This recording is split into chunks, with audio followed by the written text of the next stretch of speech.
अस्सलाम वालेकुम। 9th class की एक्सरसाइज 1.1 का क्वेश्चन नंबर 2 है। इसको हम देख लेते हैं।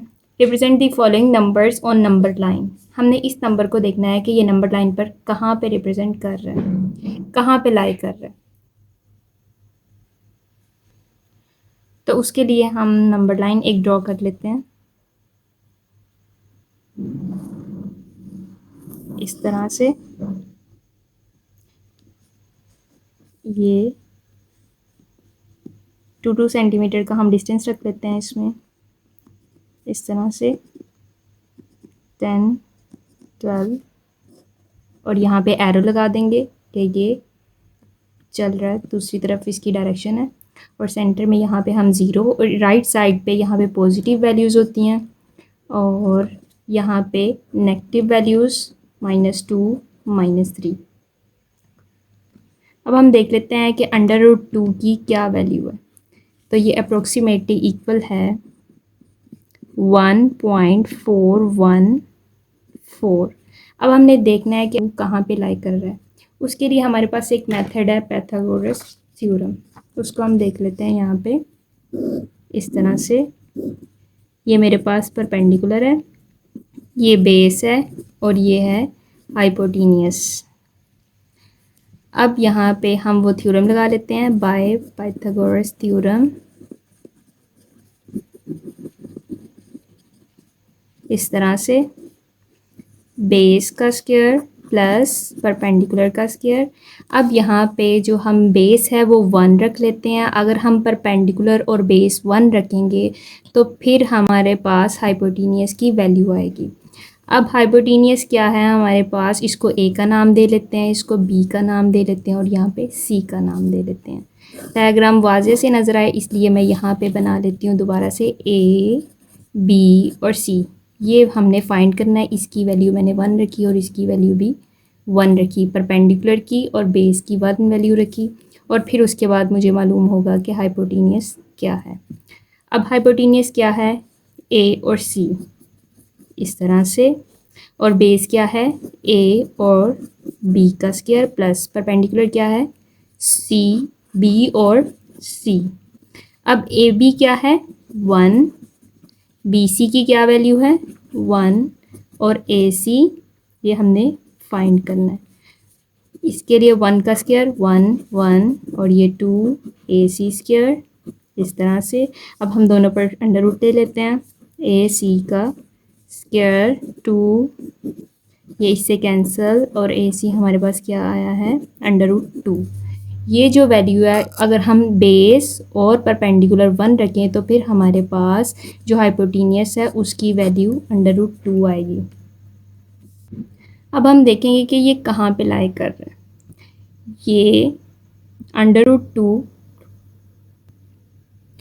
ये 1 इसकी बेस 1 यहाँ पे और इसका जो परपेंडिकुलर है वो भी 1 यहाँ पे। हमने चूँकि 2 सेंटीमीटर का डिस्टेंस रखा है, यहाँ पे ये 2 सेंटीमीटर और यहाँ पर भी ये 2 सेंटीमीटर इस तरह से ऐसे, और इतना ही डिस्टेंस हम यहाँ पे इस तरह से रखेंगे। अब ये मेरे पास 1 था और ये 1, ये मेरा परपेंडिकुलर और ये बेस और यहाँ पर हाइपोटेनियस कहीं यहाँ पर ये इसकी वैल्यू है हाइपोटेनियस की।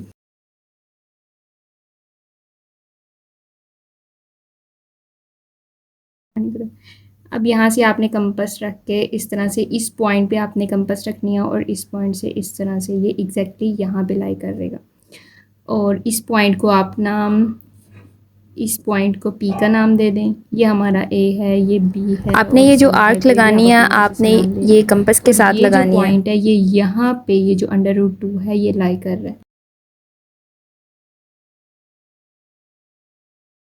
अब नेक्स्ट 3 क्वेश्चन है, इसको हम सोल्व करेंगे। √3 को देखेंगे कि ये नंबर लाइन पर कहाँ पे लाई कर रहा है। तो उसके लिए भी सेम वही मेथड है जो कि हमने क्वेश्चन नंबर 2 में सोल्व किया था, इसी तरह से बाय पाइथागोरस थ्योरम।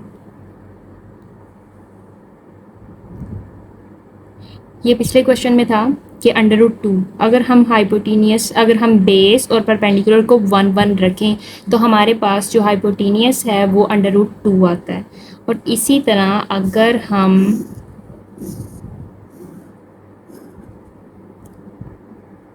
ये 1 था प्रीवियस क्वेश्चन में, बेस और परपेंडिकुलर इस तरह से ए बी सी आप अपनी मर्ज़ी से नाम रख सकते हैं।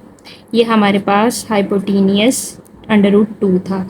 अगर हम ये बेस रखें, पहले हमने बेस और परपेंडिकुलर 1 1 रखी थी, अगर हम बेस को √2 रखें, ये फ़र्ज़ करें कि आपकी ये बेस है और ये परपेंडिकुलर है, ये 1 बेस आपकी 2 हो और हाइपोटीनियस फिर आपका √3 होगा। उसको हमने अभी फाइंड करना है। तो उसको फाइंड करने के लिए एक मेथड है, यहाँ पे भी उसी तरह ही करेंगे। उसको यहाँ पे hypotenuse base square plus perpendicular square, वही बाय पाइथागोरस थ्योरम के ज़रिए हम इसको कर रहे हैं। तो बेस हमारी क्या थी, तो ये इस तरह से, ये हमारा वो पिछली डायग्राम मैंने यहाँ पे ड्रा कर लिया ताकि आसानी रहे।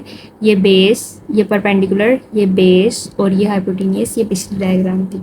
अब नेक्स्ट हमने रख ली, ये बेस हमने रख ली और ये परपेंडिकुलर हमने 1 रखा और उसके बाद हम फाइंड करेंगे कि हाइपोटीनियस हमारा क्या है। अब देखो बेस हमारी क्या है, √2, परपेंडिकुलर क्या हमने रखा 1 और हाइपोटीनियस हमें नहीं पता, ये हमने अभी फाइंड करना है। ये इससे कट गया 2 और ये 1 का स्क्वायर लो तो 1, इनको ऐड किया तो क्या आया 3 और ये हाइपोटीनियस का स्क्वायर। अब यहाँ पे ये कट गया इसके साथ और √3। अब हमें पता चला कि जो हाइपोटीनियस है वो हमारा √3 है। तो √3 करने के लिए हमें बेस ये रखनी पड़ी, परपेंडिकुलर 1 रखना पड़ा। तो फिर उसको हमने सोल्व किया एक पाइथागोरस थ्योरम के ज़रिए, तो फिर हमारे पास √3 आया। अब हमने देखना है कि ये नंबर लाइन पर कहाँ पे लाई करता है। अब ये √3 बेस क्या हमने रखी पिछला जो हमारा क्वेश्चन था वो था ये उसकी डायग्राम थी। यहाँ पे इसी तरह हम भी ऐसे ही करेंगे। मैंने 2 सेंटीमीटर का इनमें डिस्टेंस रखा, 0 और 1, और इसी तरह यहाँ पे भी मैं राइट एंगल ड्रा करूँगी इस तरह से, ये और ये हमारा √2 था और ये हमने 1 1 रखा था। और इसी तरह यहाँ पे अब मैं परपेंडिकुलर ड्रॉ करने के लिए मैं क्या करूँगी, इस तरह से एक स्ट्रेट लाइन ड्रॉ करूँगी इस तरह से, सेम उतनी ही, और उसको इसके साथ मिला दूँगी ये इस तरह से। ये मेरी यहाँ पे 1 थी, ये √2 बेस और ये मेरी √3 आ रही है, ये मेरा हाइपोटीनियस है। अब मैंने ये देखना है कि √3 नंबर लाइन पे कहाँ पे रिप्रेजेंट करता है, कहाँ पे लाई करता है। तो सेम वही मेथड जिस तरह हमने √2 में किया था कि यहाँ पे हमने प्रकार रख के, कंपास रख के यहाँ पे एक आर्क लगाई इस तरह से, तो ये यहाँ पे आ रहा था कि ये √2 इस पॉइंट पे लाई कर रहा है, तो हमने उस पॉइंट को नाम P दे दिया। आप कोई भी नाम दे सकते हैं। इसी तरह यहाँ पे भी इस पॉइंट को A रख दो, इसको B रख दो, इसको C और D, इस तरह से यहाँ पे आपने आर्क रख के, कंपास रख के एक आर्क लगानी है इस तरह से, वो इस तरह से आपने डॉट डॉट डॉट डॉट करना है इस तरह से। मेरे पास तो अभी कंपास नहीं है तो इसलिए मैं इसको इस तरह से कर रही हूँ। और फिर आपने इस पॉइंट को नाम F रख दें, कुछ भी रख दें, और यहाँ पे √3 कर देना और ये आपका क्वेश्चन सॉल्व हो गया। इस एक्सरसाइज का ये सिर्फ 2 पार्ट्स बहुत डिफ़िकल्ट थे, थोड़े टफ सा इनका था मेथड, लेकिन ये बहुत ज़्यादा इजी क्वेश्चन है। नेक्स्ट अब हमने देखना है 4 1/3 कहाँ पे लाई कर रहा है। तो ये पॉजिटिव का है, तो जाहिर सी बात है ये पॉजिटिव की साइड पे कहीं ना कहीं लाई कर रहा है, जहाँ पे पॉजिटिव नंबर्स हैं। यहाँ इस साइड पे, लेफ़्ट साइड पे नेगेटिव नंबर्स हैं और राइट साइड पे पॉजिटिव नंबर्स हैं। अब आपने क्या करना है कि ये 4 यानी 4 पॉइंट में 4 और 5 के दरमियान कहीं ना कहीं लाई कर रहा है। आपने ये जो नीचे वैल्यू लिखी होगी आपने उसको 3 पार्ट्स में डिवाइड करना है, 4 और 5 के दरमियान। उसको 3 पार्ट्स में डिवाइड करने के लिए आप 2 लाइंस लगाएंगे, 1 2 लाइंस लगाई तो ये 3 पार्ट्स में डिवाइड हुआ। किस तरह से, 1 पार्ट, 2 पार्ट और 3 पार्ट में ये डिवाइड हो गया। और 1 पे कैसे रिप्रेजेंट करना है, आपने 4 ये 5, इसको 3 पार्ट्स में डिवाइड करने के बाद जो फर्स्ट लाइन है उसको थोड़ा सा बड़ा करके उसके ऊपर ये कहीं ना कहीं नंबर रिप्रेजेंट कर रहा है, यहाँ पे लाई कर रहा है। आपने इसको यहाँ पे इस तरह से रिप्रेजेंट करना है। सेम इसी तरह नेक्स्ट क्वेश्चन है -2 1/7, ये कहाँ पे लाई कर रहा है? सेम उसी तरह आपने इसको सोल्व करना है। -2 और -3 के दरमियान आपने उसको 7 पार्ट्स में डिवाइड करना है और फर्स्ट जो लाइन है उसको थोड़ा सा बड़ा करके आपने उसके ऊपर इस नंबर को रिप्रेजेंट कर देना है। जैसे -2 और -3 के दरमियान हम 6 लाइंस लगाएंगे तो हमारे पास ये 7 पार्ट्स में डिवाइड होगा, 1 2 3 4 5 और 6 इस तरह से। अब जो फर्स्ट लाइन है ये वाली लाइन है, आप इसको थोड़ा सा बड़ा करके तो इसके ऊपर -2 1/7 लिख देंगे तो ये आपका क्वेश्चन सोल्व हो गया। इसी तरह अब 5/8 है, यहाँ पे इसके कुछ भी नहीं लिखा, इट मीन्स के 0, तो ये 0 के दरमियान कहीं ना कहीं लाई कर रहा है, ये पॉजिटिव 8 पार्ट्स में डिवाइड करने के बाद जो 5th लाइन होगी उसको थोड़ा बड़ा कर देंगे। मेथड हम 8 पार्ट्स में डिवाइड करेंगे,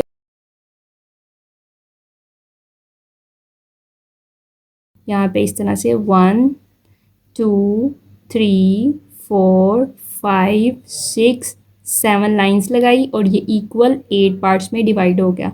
1 पार्ट 2 पार्ट 3 4 5 6 7 8 पार्ट्स में डिवाइड हो गया। और 0 से हम देखेंगे इस तरफ जाती हैं, चूँकि पॉजिटिव वैल्यूज़ इस तरफ ये मूव कर रही है तो हम देखेंगे 1 2 3 4 5 लाइन को थोड़ा सा बड़ा कर देंगे और इसके ऊपर 5/8 लिख देंगे। ये क्वेश्चन सॉल्व हो गया। अब हमने देखना है 2 3/4 को कि ये कहाँ पे लाई करता है। तो ये यहाँ पे सेम उसी तरह मेथड जिस तरह हमने पिछले क्वेश्चन में किया है, हम ये 2 के दरमियान कहीं ना कहीं लाई कर रहा है यहाँ पे, और इसको आपने 4 इक्वल पार्ट्स में डिवाइड करना है, 1 2 3, पार्ट 1 पार्ट 2 पार्ट 3 और 4 पार्ट में डिवाइड कर दिया। और ये जो 3 है, जो 3 वाली लाइन है 1 2 3, इसको थोड़ा बड़ा करके और इसके ऊपर ये नंबर लाई कर रहा है। और ये एक्सरसाइज का क्वेश्चन नंबर 2 मुकम्मल तौर पर सॉल्व हो गया।